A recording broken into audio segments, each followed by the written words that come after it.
भारत का सबसे बड़ा संवैधानिक पद कौन सा है? जी हाँ, राष्ट्रपति का पद। पर क्या हम सच में जानते हैं कि इस पद का मतलब क्या है, इसकी ताकत क्या है? चलिए आज इसी संवैधानिक सफर को थोड़ा और करीब से समझते हैं। एक बड़ी खूबसूरत बात कही जाती है, राष्ट्रपति संविधान की शान है। ये लाइन सिर्फ एक कहावत नहीं है, ये इस पद की अहमियत को, उसकी गरिमा को दिखाती है।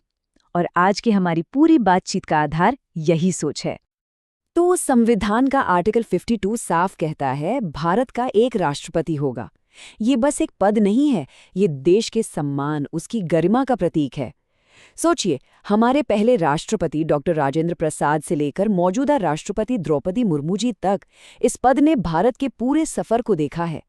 लेकिन मन में सवाल तो आता है ना कि आखिर कोई इस पद तक पहुंचता कैसे है, और जब कोई राष्ट्रपति बन जाता है तो असल में उनके हाथ में कौन-कौन सी शक्तियां होती हैं। तो चलिए सबसे पहले इसी रास्ते को समझते हैं, राष्ट्रपति बनने की राह को। कौन बन सकता है और चुनाव की प्रक्रिया क्या है? देखिए, राष्ट्रपति बनने के लिए जो योग्यताएं हैं वो काफी सीधी और स्पष्ट हैं। सबसे पहली बात, भारत का नागरिक होना जरूरी है, और दूसरी, उम्र कम से कम 35 साल होनी चाहिए। और हाँ, एक बहुत जरूरी बात जो अक्सर लोगों को कंफ्यूज करती है, हम और आप यानी आम जनता सीधे राष्ट्रपति के लिए वोट नहीं डालते। तो फिर सवाल उठता है कि ये चुनाव होता कैसे है? तो होता ये है कि राष्ट्रपति का चुनाव एक इलेक्टोरल कॉलेज करता है। ये एक खास तरह का निर्वाचक मंडल है। अब इसमें कौन कौन शामिल होता है? इसमें होते हैं संसद के दोनों सदनों यानी लोकसभा और राज्यसभा के चुने हुए सदस्य, फिर सभी राज्यों की विधानसभाओं के चुने हुए सदस्य, और हाँ, दिल्ली और पुडुचेरी विधानसभा के सदस्य भी इसमें वोट डालते हैं। एक बार चुनाव हो गया, नतीजे आ गए, तो फिर आती है शपथ ग्रहण की बारी। भारत के चीफ जस्टिस नए राष्ट्रपति को पद की शपथ दिलाते हैं। और ये शपथ क्या है? ये एक वचन है, संविधान को बचाने का, उसकी रक्षा करने का। राष्ट्रपति का कार्यकाल होता है पूरे 5 साल का। इससे देश में एक तरह की स्थिरता बनी रहती है।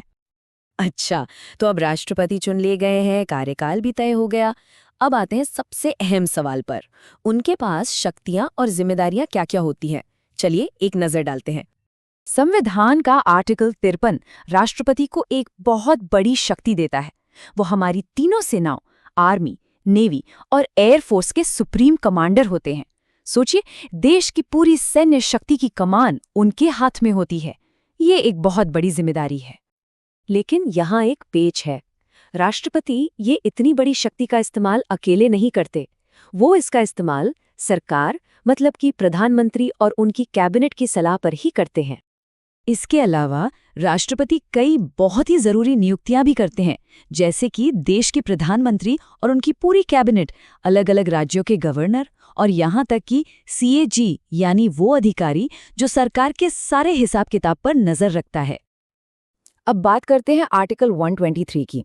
ये राष्ट्रपति को एक बड़ी खास शक्ति देता है, अध्यादेश यानी ऑर्डिनेंस जारी करने की। अब ये क्या होता है? सोचिए, संसद का सेशन नहीं चल रहा है, छुट्टी है, और अचानक देश को एक नए कानून की जरूरत पड़ जाए। ऐसे में राष्ट्रपति एक ऑर्डिनेंस जारी कर सकते हैं जो बिल्कुल कानून की तरह ही काम करता है।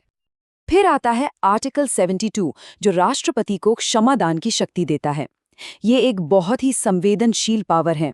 इसका मतलब है कि राष्ट्रपति किसी भी दोषी की सजा को माफ कर सकते हैं, उसे कम कर सकते हैं या फिर उसकी प्रकृति बदल सकते हैं। और हाँ, इसमें मौत की सजा भी शामिल है। इसके अलावा राष्ट्रपति के पास 3 तरह की इमरजेंसी पावर्स भी होती हैं। पहली, आर्टिकल 352 के तहत नेशनल इमरजेंसी, जो युद्ध या बाहरी हमले जैसी बहुत गंभीर स्थिति में लगाई जाती है। दूसरी, आर्टिकल 356, जिसे हम आम भाषा में राष्ट्रपति शासन कहते हैं। ये तब लगता है जब किसी राज्य की सरकार संवैधानिक तरीके से काम नहीं कर पाती। और तीसरी, आर्टिकल 360 यानी फाइनेंशियल इमरजेंसी, जो देश में बहुत बड़े आर्थिक संकट के समय लगाई जा सकती है। अच्छा, इतनी सारी शक्तियों के बाद ये सवाल उठना लाजमी है कि क्या इन पर कोई रोक-टोक, कोई नियंत्रण भी है? मतलब जवाबदेही का क्या? और अगर किसी वजह से राष्ट्रपति का पद खाली हो जाए, तब क्या होता है? इसके लिए हमारे संविधान में आर्टिकल 61 के तहत महाभियोग यानी इम्पीचमेंट का एक बहुत ही सख्त प्रावधान है। अगर राष्ट्रपति पर संविधान के उल्लंघन का कोई गंभीर आरोप साबित हो जाता है तो उन्हें पद से हटाया जा सकता है। लेकिन ये प्रक्रिया बिल्कुल भी आसान नहीं है। इसके लिए संसद के दोनों सदनों में 2/3 बहुमत से प्रस्ताव पास होना जरूरी है। अब मान लीजिए कि राष्ट्रपति खुद इस्तीफा देना चाहें तो वो अपना इस्तीफा उपराष्ट्रपति को देते हैं। और अगर किसी और वजह से, जैसे निधन या बीमारी की वजह से ये पद खाली हो जाता है, तो उस स्थिति में उपराष्ट्रपति राष्ट्रपति का कार्यभार संभालते हैं। और संविधान ये भी कहता है कि राष्ट्रपति का पद खाली होने के 6 महीने के अंदर अंदर नए चुनाव कराना जरूरी है, ताकि देश के सर्वोच्च पद पर कोई खालीपन न रहे। और हाँ, एक और बात, अगर राष्ट्रपति चुनाव को लेकर किसी भी तरह का कोई विवाद खड़ा हो जाए तो उसे सुलझाने का आखिरी अधिकार सिर्फ और सिर्फ भारत के सुप्रीम कोर्ट के पास है।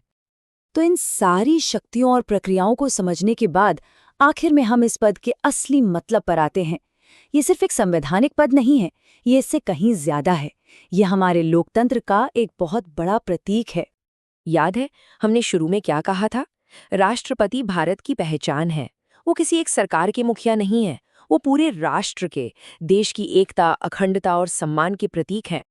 तो आखिर में एक सवाल मन में छोड़ जाते हैं, क्या भारत के राष्ट्रपति सिर्फ एक रस्मी प्रमुख हैं, एक सेरेमोनियल हेड, या फिर वो हमारे संविधान के असली संरक्षक हैं, उसके अल्टीमेट गार्डियन? शायद इसी सवाल के जवाब में इस पद की पूरी शक्ति और उसका असली महत्व छिपा है।